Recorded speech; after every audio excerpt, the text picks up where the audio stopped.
Alhamdulillahi Rabbil Alamin, wassalatu wassalamu ala man la nabiyya ba'da.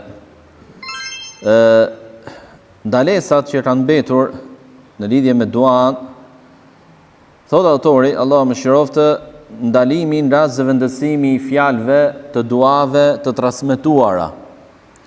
Pra ato dua që janë transmetuar në Kur'an apo në Sunnet dhe ti i drejtohesh me to Allahut, nuk lejohet t'ja zëvendësosh fjalët. Nuk lejohet t'ja zëvendësosh fjalët, pra në vend të një fjale të vesh një fjalë tjetër.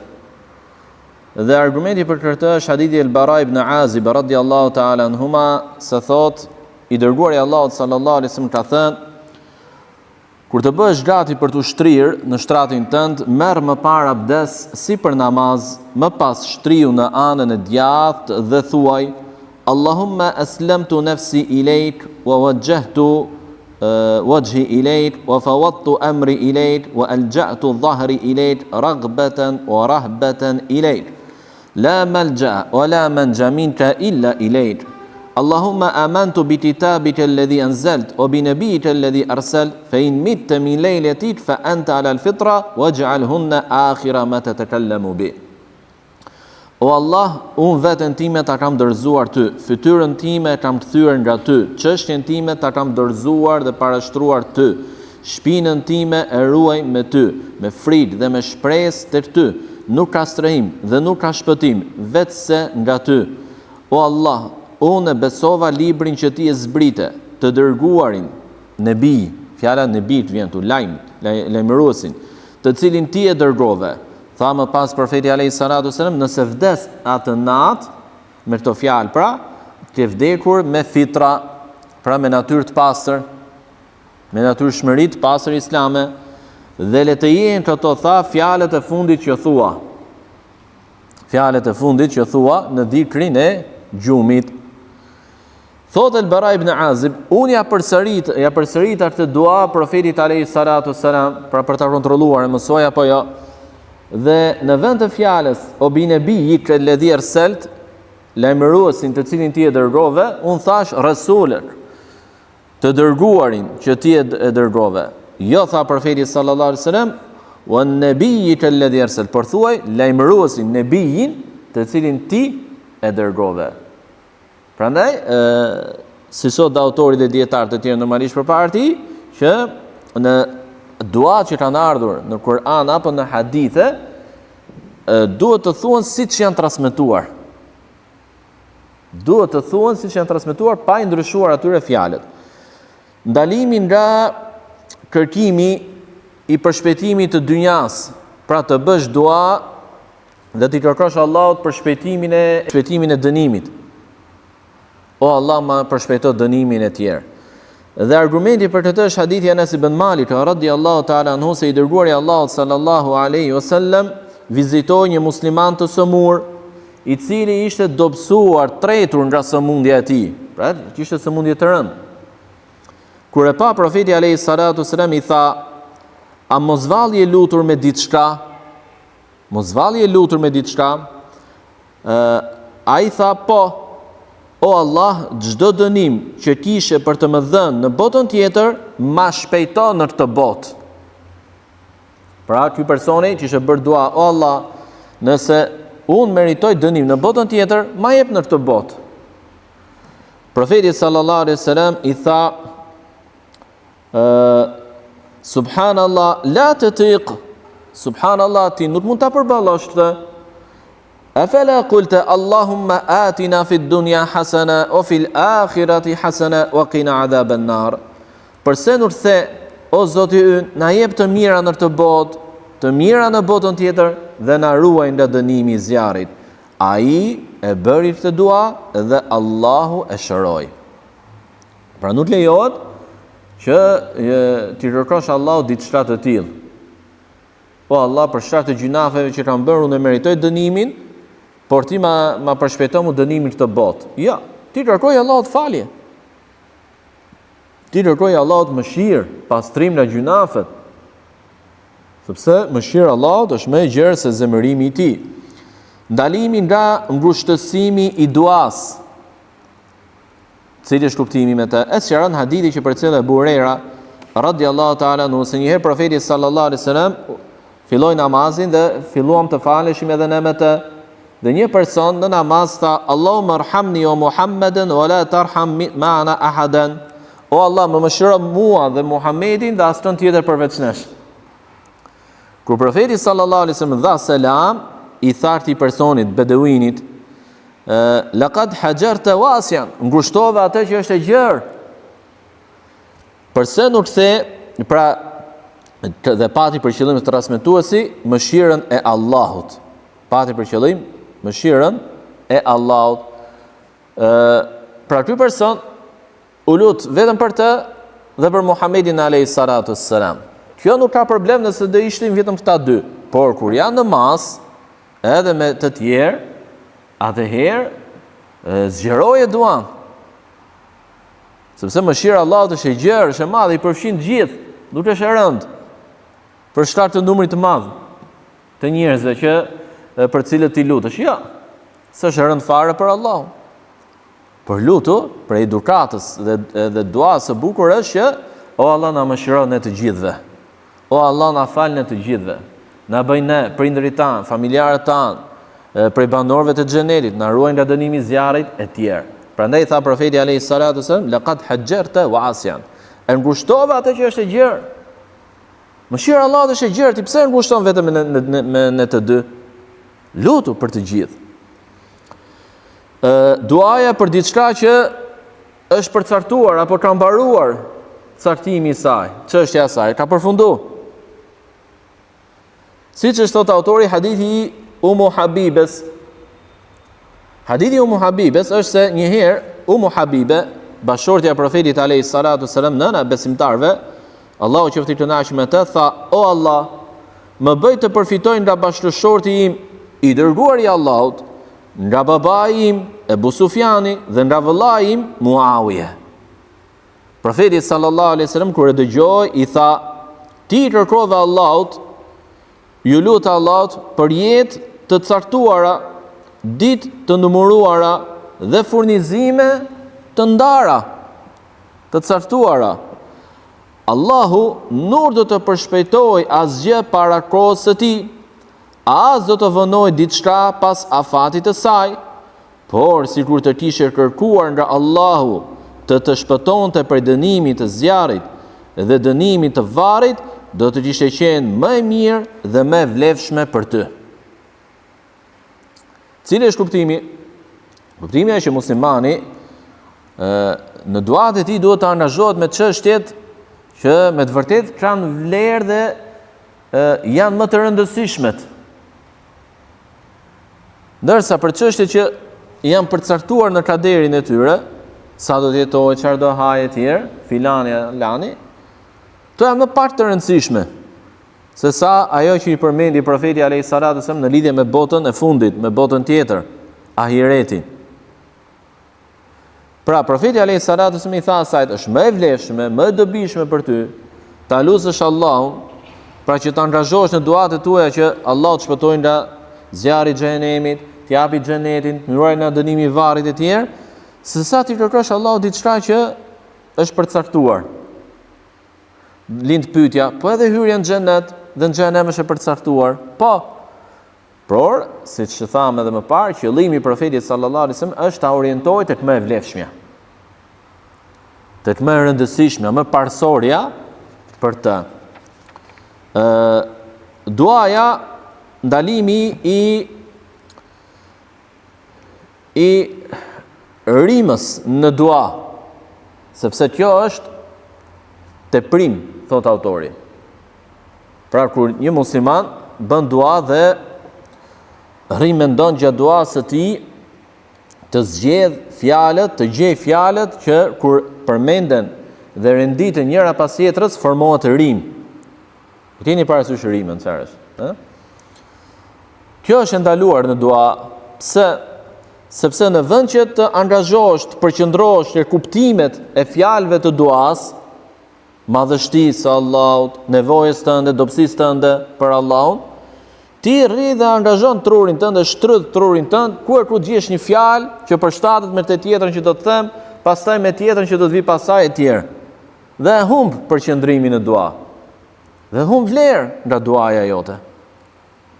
Prandaj diçka e tillë është e ndaluar në dua. Dhe thot autori, Allahu subhanahu wa taala ka thënë: "Ud'u rabbakum tadarruan wa khufya, innahu la yuhibbul mu'tadin." Luteni Zotin tuaj me përulësi dhe me frikë, ai nuk i do ata që e teprojnë. Kanë thënë disa mufesirin, dietarët e tefsirit të Kuranit, se kuptimi me ata që e teprojnë, ata që formojnë rim të stisur. Pra që vrasin mendje të gjejnë fjalë që formojnë rim. Qartë? Gjithashtu thot autori për cilët se Ibn Abbas radiallahu ta'ala anhuma i dha një këshill Ikrimas, nxënësit të tij, i tha: "Në largoje rimën e stisur në dua, sepse unë kam arritur, kam parë profetin sallallahu alaihi wasallam dhe sahabët e tij që nuk e vepronin diçka të tillë, por i largoheshin asaj." Pra profeti sallallahu alaihi wasallam dhe sahabët e tij kur bënin dua, nuk bënin dua me rim. Sepse mendja zemra atyre ishte tek kuptimet e fjalëve të duas, se sa të vrisin mendje si gjinin fjalë që formojnë rim. Por nëse ndodh natyrshëm, rastësisht, nuk e ke për qëllim ti atë gjë, ndodh që nuk ka problem. Diçka e tillë nuk ka problem. Gjithashtu, Imam Buhariu, Allah më shërof, thot autori, ka një temë në Sahihun e tij ku thot: "Bab ma yukra min as-saj'i fi ad-du'a." Thotë urrejtja apo ndalimi i rimës së stisur në dua. Pra ndalohet diçka e tillë. Gjithashtu për cilët nga Ibn Wahb se Urwa ibn Zubair kur i tregonin atij një dua me rim, dhe i thonin se kjo është përcjell nga profeti alayhis salatu wasallam apo nga sahabët e tij, thoshte gënjejnë. Sepse i dërguari i Allahut sallallahu alaihi wasallam dhe sahabët e tij nuk bënin dua me rim. Nuk ishin se xhain, rim stisur. Pra që të bënin rim në duat e tyre. Nuk ishin të tillë. Pra kuptonte që ky hadith është gënjeshtër. Kjo dua që gjoja për cilën nga profeti alayhis salatu wasallam është e pavërtetë. Nga ky detaj e kuptonte.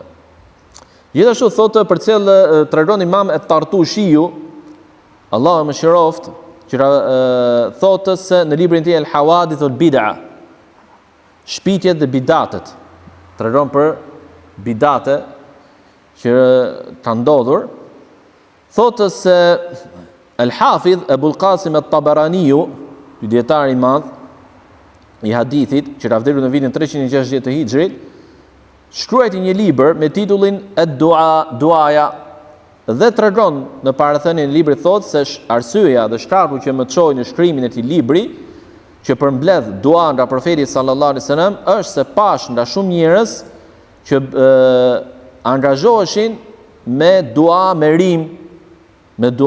rim, dhe linin dua që ishin përcjell nga profeti alayhis salatu wassalam apo nga sahabët e tij, apo nga dikush prej tabiinëve, duke ditur që diçka e tillë është e ndaluar në dua dhe konsiderohet teprim.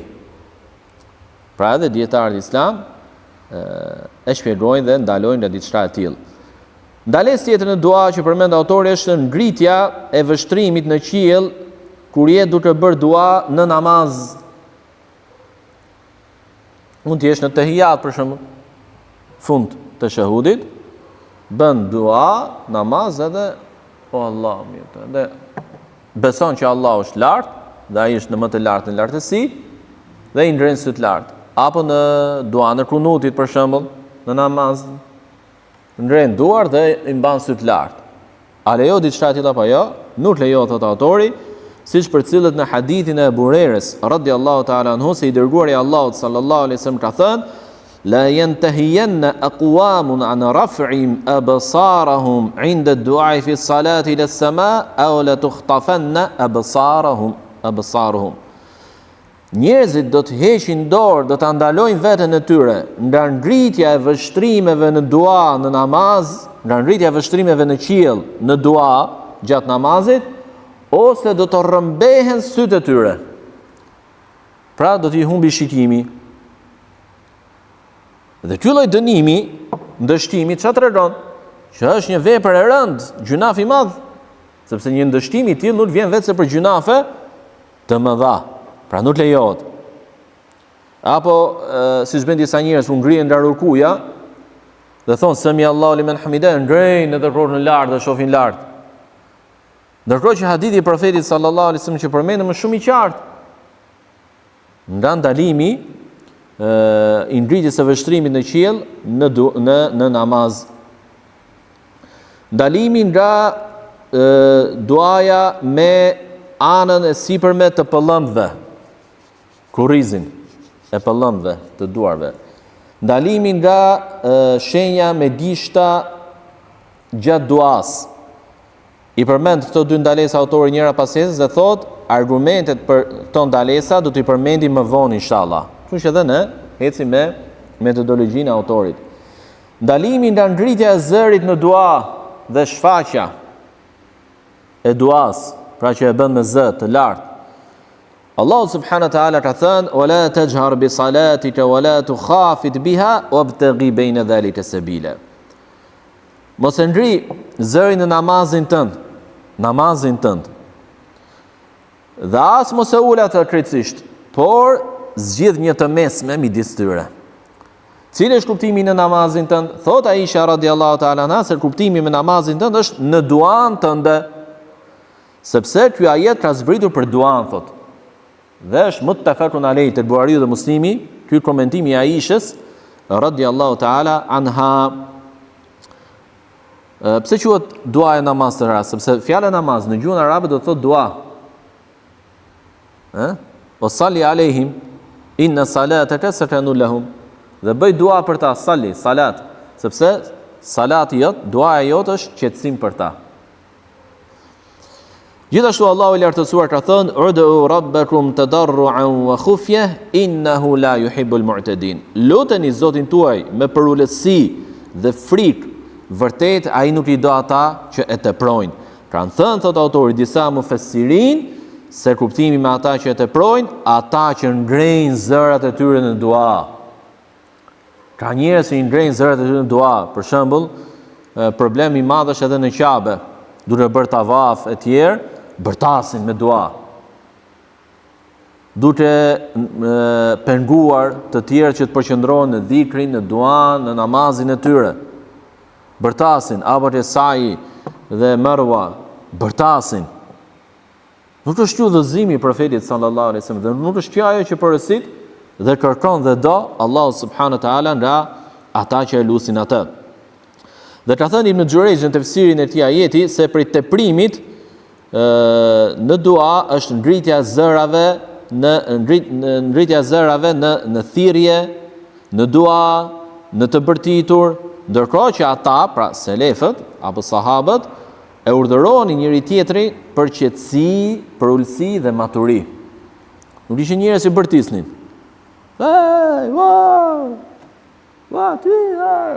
As me selamin. E ke larg, përshëndetje me shenjë. Jo nga njëri trotuarin e tjetrin të bërtasësh. Jo.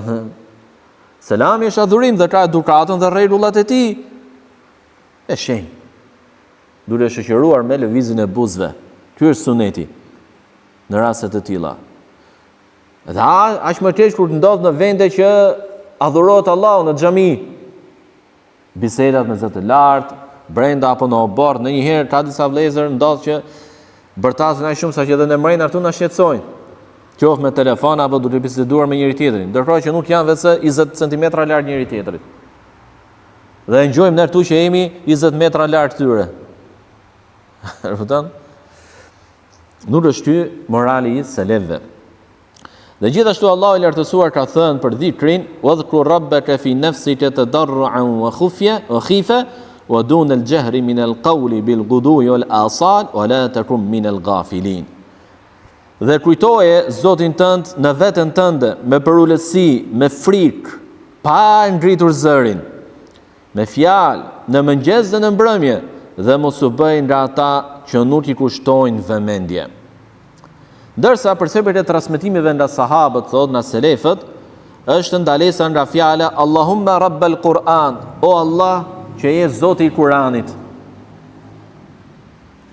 Për cilët thot nga Ikrima se njëherë Ibn Abbas radiallahu ta'ala anhuma mori pjesë në një xhenaze dhe kur i vdekur ju fut në Lahd, Lahdi është ajo gropa ansore që bëhet tek gropa e varrit, një person tha Allahumma rabbal Quran ausi alayhi madkhalahu, o Allah që je Zoti i Kuranit, zgjeroje varrin e tij, fale atë. Ibn Abbasi u kthye nga ai dhe i tha, çfarë po bën? Ç'ështja? Kurani është fjala e Allahut dhe nuk është krijesë. Nga Allahu filloi dhe tek ai do të përfundoj. Pse është ndaluar diçka e tillë? Sepse Kurani është fjala e Allahut dhe fjala e Allahut është cilësia e Allahut. Po the o Allah që je Zoti i Kuranit, sikur të thënë o Allah që je Zot i kësaj gjëje të krijuar. Ndërkohë që Kurani, fjala e Allahut nuk është e krijuar. Letra po është e krijuar, kapaku po është e krijuar, boja që është shkruar është e krijuar, po. Por fjala është fjala e Allahut. Fjala është fjala e Allahut, subhanahu wa ta'ala. Dhe ne besojmë që Zoti ynë flet. Wa kallama Allahu Musa taklima. Dhe Allahu i foli Musa i qartë. Wa idh ibtala Ibrahima rabbuhu bi kalimatin fa atammahun.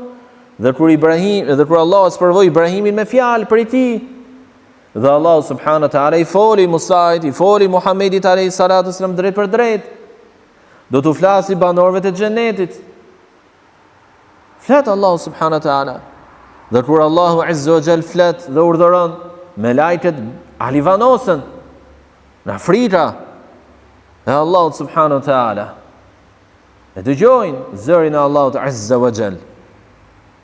Ne besojmë që Zoti ynë flet dhe e folur Allahut ashtu si çdo cilësi tjetër e tij nuk ngjan me ato të krijesave.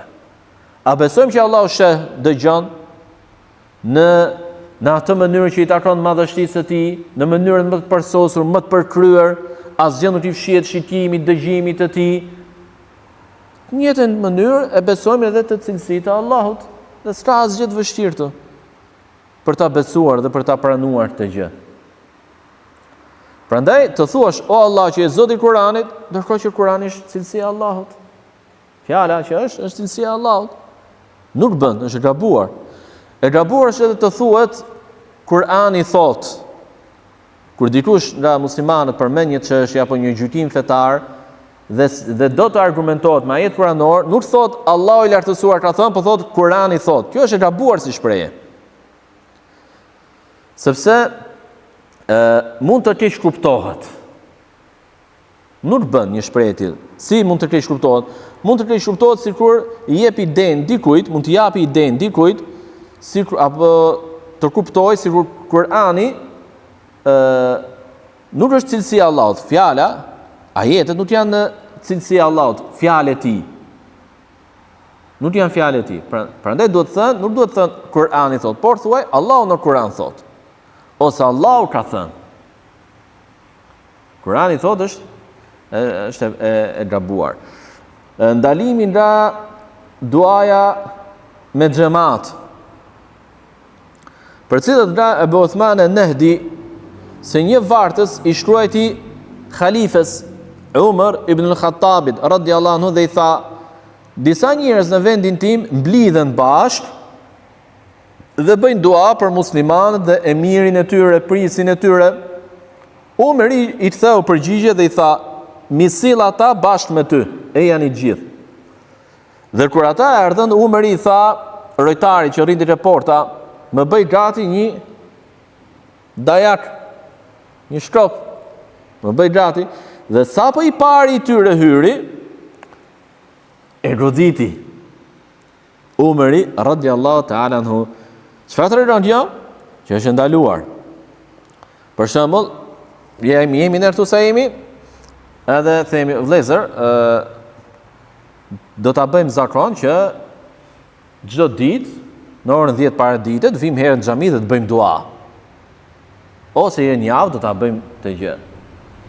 Lajmëroni dhe tjerët. Pra diçka që e organizon.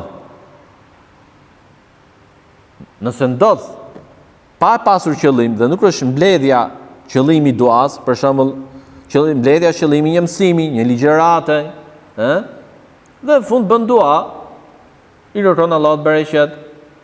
Kjo s'ka ne gjë. Por të mblidhesh entras për duan kjo ja. Fakti që Umeri radiallahu ta'ala anhu goditi çfarë tregon? Që është bidat diçka tjetër. Ndalimi nga duaja me xhamat në leximin e Kur'anit.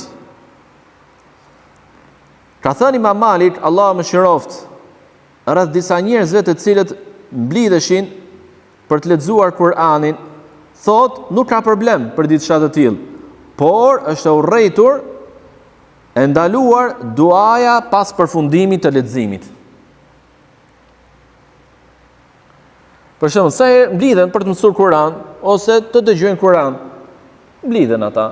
Kanë një vet, nuk kanë mundësi të lexojnë Kur'an arabisht për shembull, ose bukur mirë, por kanë një shokun e tyre që lexon Kur'an bukur mirë dhe duan ta dëgjojnë, siç e ka zbritur Allah, dhe mblidhen. Deri tu s'ka gjë, thot Imam Malik. Por që pastaj të bëjnë dua pas ti leximi ja.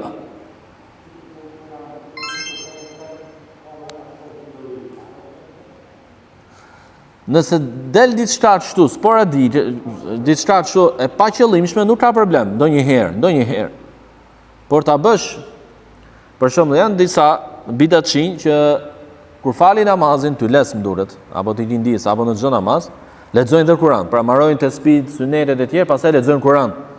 Ai që ishte imam lexon Kur'an me z.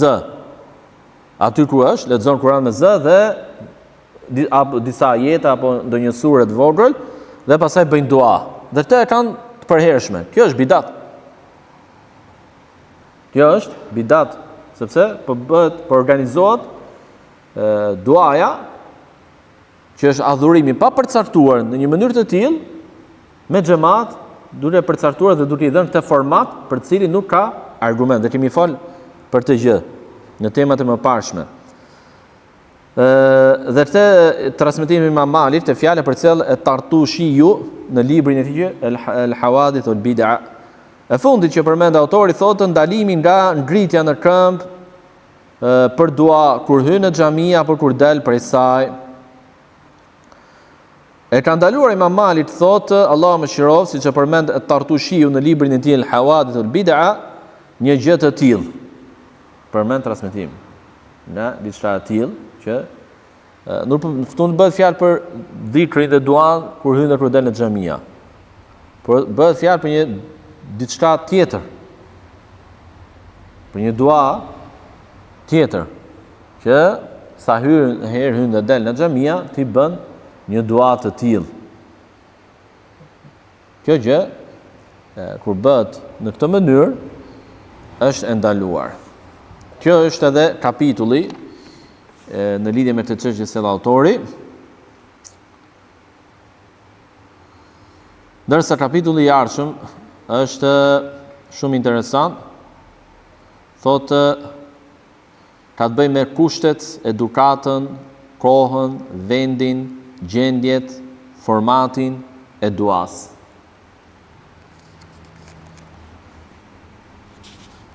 Elusim Allahun subhanahu wa taala na begatoj, na bëj të kuptojmë atë që dëgjuam, ta zbatojmë atë dhe të na ruajë nga të kundërtat e saj. Subhanakallahumma bihamdik, ashhadu an la ilaha illa anta astaghfiruka wa atubu ilaik.